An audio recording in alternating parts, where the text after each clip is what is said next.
India's largest digital media network Suman టీవీతో చేతులు కలపండి. ఫ్రాంచైజ్ ద్వారా లోకల్ మీడియా పార్ట్నర్ అవ్వండి.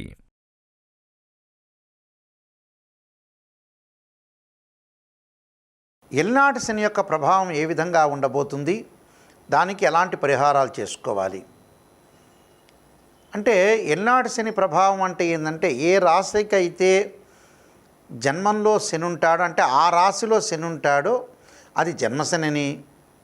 వాళ్ళ రాశి వెనక వైపు 12వ స్థానంలో శని ఉన్నదాన్ని, వాళ్ళ ముందు వైపు అంటే 2వ స్థానంలో శని ఉన్నదాన్ని ఎల్నాటి శని అంటారు.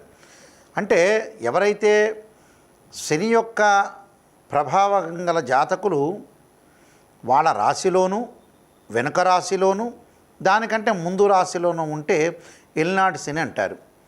అంటే శని 2.5 సంవత్సరాలకు ఒకసారి ఒక రాశి నుంచి మరొక రాశికి మారుతూ ఉంటాడు. ఈ రాశుల వాళ్ళు ప్రత్యేకంగా కొన్ని పూజలు అనేవి నిర్వహించుకోవాలి. అంటే ఎల్నాటి శని ప్రభావమే కాదు, దశమ స్థానంలో శని ఉంటే కూడా దాన్ని కంటక శని, పొంగు శని అంటారు.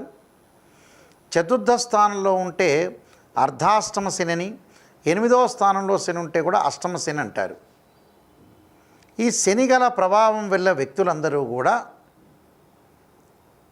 కొన్ని నియమాలు, కొన్ని ప్రత్యేకమైన పరిహారాలు, శాస్త్ర ప్రకారంగా ఉండే పరిహారాలు చేసుకోవటం చాలా ముఖ్యం.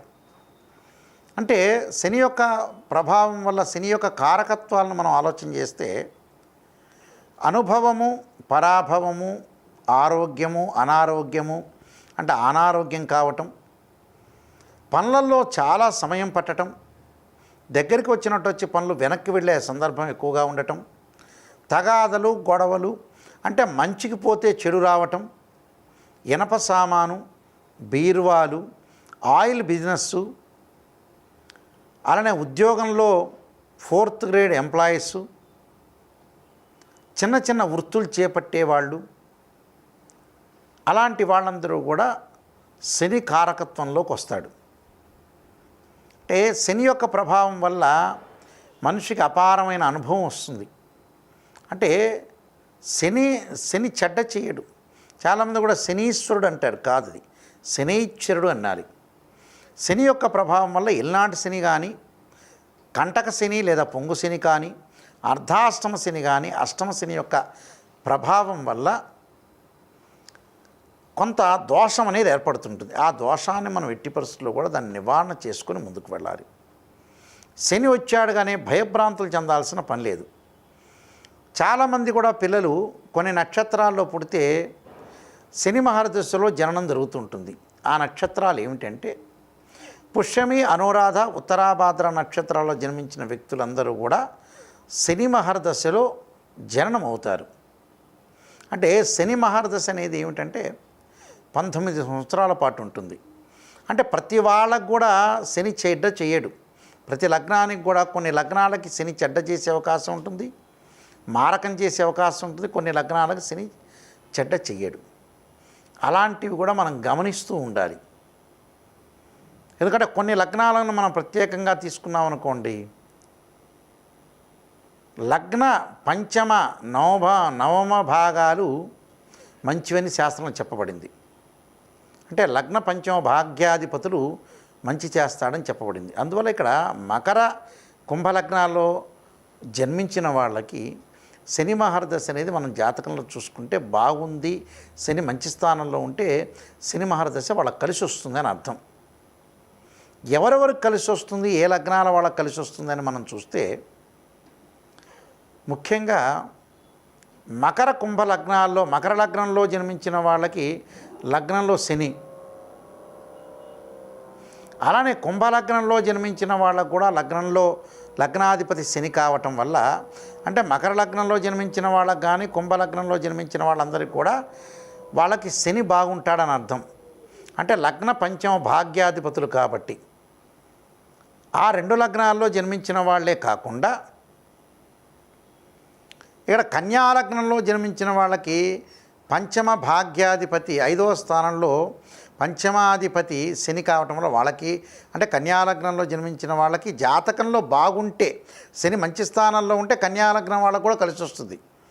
అలానే తులాలగ్నం వాళ్ళకు కూడా కలిసి వస్తుంది. ఎందుకంటే కుంభరాశి అనేది పంచమ అవుతుంది కాబట్టి. అంటే ఇక్కడ కన్యా తుల మకర కుంభరాశుల్లో జన్మించిన వాళ్ళకి శని మంచి స్థానంలో ఉంటే యోగిస్తుంది అనేది ఫస్ట్ పాయింట్. అలానే ఇక్కడ నవమ స్థానం తీసుకుందాం.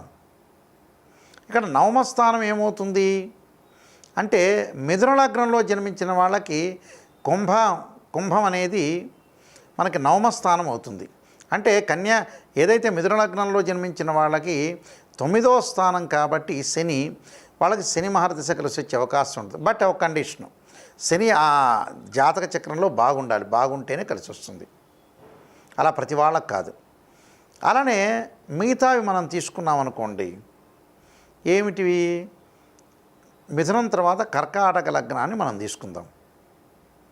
కర్కాటక లగ్నం తీసుకుంటే మరి కర్కాటక లగ్నం వాళ్ళకి వర్తిస్తుందా అని అంటే ఆ కర్కాటక లగ్నం వాళ్ళకి వర్తించదు కదా. 8వ స్థానం శని అవుతుంది, అది వర్తించదు.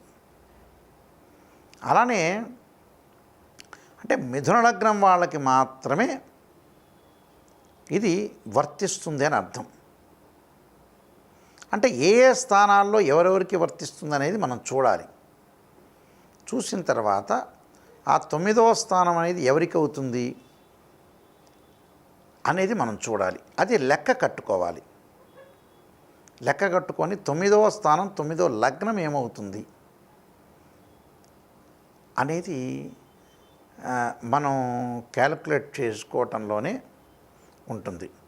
ఇప్పుడు నేను చెప్పినట్టుగా ఈ లగ్నాల వాళ్ళందరికీ కూడా మంచి జరుగుతుందని అర్థం. అంటే మకర కుంభ లగ్నాల వాళ్ళకి, కన్యా లగ్నం వాళ్ళకి, అలానే మిథున లగ్నం వాళ్ళకి బాగుంటుంది. అంటే శని బర్త్ చార్ట్లో బాగుంటేనే వాళ్ళకి కలిసి వచ్చే అవకాశం అనేది ఒకటి ఉంటుంది. అంటే మనం ప్రతిసారి కూడా కొంత క్యాల్కులేషన్ చేసుకోవాలి. క్యాల్కులేషన్ చేసుకొని ఎవరెవరికి బాగుంటుంది ఏమిటి అనేది కూడా మనం చూసుకోవాలి. చూసుకున్న తర్వాత మనకు అంబటే ఎక్కడెక్కడ ఏ రాశుల వాళ్ళకి ఎక్కడెక్కడ బాగుంటుంది, ఎక్కడెక్కడ బాగుండదు, ఏ లగ్నాల వాళ్ళకి బాగుండే అవకాశం ఉంటుంది అనేది మనం చూసుకోవాలి. ఇప్పుడు కర్కాటక లగ్నం తీసుకున్నాం అనుకోండి, కర్కాటకం, సింహం, కన్య, తుల, వృశ్చికము, ధనస్సు, మకరం, కుంభం అవుతుంది. కుంభరాశిలో శని ఉన్నాడు కాబట్టి పెద్దగా వర్తించదు అని శాస్త్రంలో చెప్పబడింది. నేను చెప్పినట్టు అలానే వృషభ లగ్నం వాళ్ళు ఉన్నారు. వృషభ లగ్నం వాళ్ళకు వచ్చేటప్పటికల్లా మనం వీళ్ళకు కూడా శని బాగుంటుంది. అంటే వృషభము, మిథునము, మకర కుంభాలు, అలానే కన్యా లగ్నం వాళ్ళకి బాగుంటుంది. అలానే తులాలగ్నం వాళ్ళకు కూడా శని మహర్దశ కలిసి వచ్చే అవకాశం ఉంటుంది. అందువల్ల వీళ్ళందరూ కూడా శని యొక్క పరిహారాలు ఒక 4 పరిహారాలు చెప్తాను. పురాతనంలో ఏం చేసేవాళ్ళంటే శివుడికి నువ్వుల నూనెతో అభిషేకం చేసేవాళ్ళు, చాలామందికి కూడా తెలియదు. దానివల్ల శని యొక్క దోషం పోతుంది అని అర్థం. అలా నల్లని ద్రాక్షారసంతో శివుడికి అభిషేకం చేసేవాళ్ళు, దానివల్ల కూడా దోషం పోతుంది. 3వది వచ్చేటప్పటికల్లా ఆంజనేయ స్వామి యొక్క ప్రదర్శనాలు. మన చేతిలో మన ఇంట్లో బియ్యం ఉంటాయి, ఆ బియ్యాన్ని దంచితే నూకలు అవుతాయి. ఆ నూకలు, కొంత పంచదార, నల్ల నువ్వులు తీసుకొని ఆంజనేయ స్వామి చుట్టూ కూడా 9 ప్రదర్శనాలు చేసిన తర్వాత శనివారం రోజున నల్ల చీమలకు వేయాలి. ఒక నల్ల చీమలు కనపడలేదనుకోండి, ఒక పక్కన వేస్తే నల్ల చీమలు వచ్చి తింటాయి. దానివల్ల శని యొక్క దోషం పోతుంది.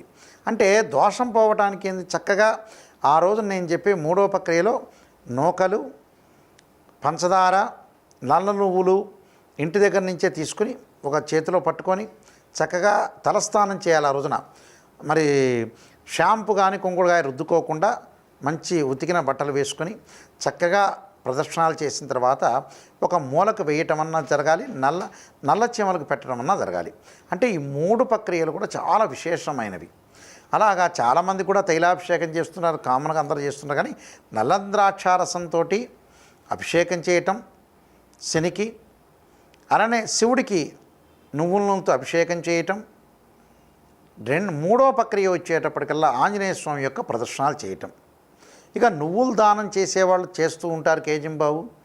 అలానే శనికి తైలాభిషేకం చేస్తూ ఉంటారు. పంచామృతంతో పండ్లరసంతో అభిషేకం చేస్తుంటారు. దానికంటే ఇంకా విశేషమైందంటే శని జపం చేయటం.